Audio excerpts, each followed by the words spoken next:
Welcome to our channel. Today we how to log into Wealthfront account, fast access step by step clearly. To log into your Wealthfront account, start by opening your preferred web browser. In the address bar, type in www.wealthfront.com and press enter. Once the Wealthfront homepage loads, look for the login button at the top right corner of the screen. Click on the login button. You will be directed to the login page.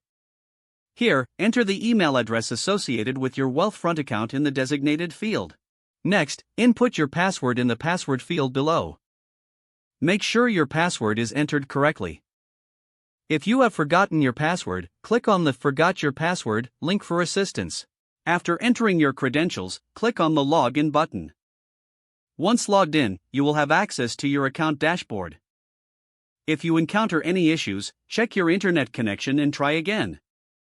For added security, consider enabling two-factor authentication in your account settings.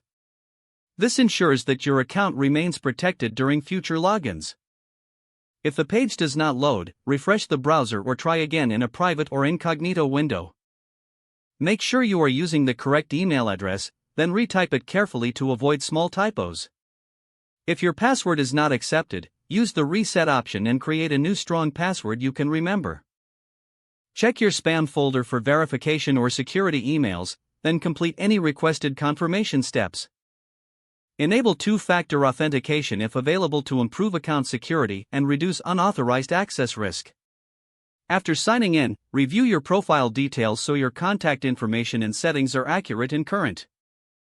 If you see an error message, note it down and try again after restarting your device and internet connection.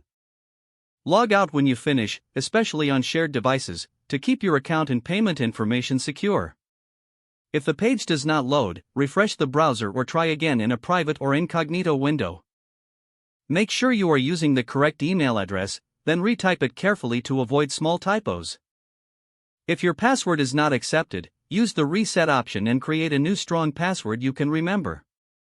Check your spam folder for verification or security emails, then complete any requested confirmation steps. Enable two-factor authentication if available to improve account security and reduce unauthorized access risk. After signing in, review your profile details so your contact information and settings are accurate and current. Don't forget to like this video and subscribe to our channel for more step-by-step tech guides.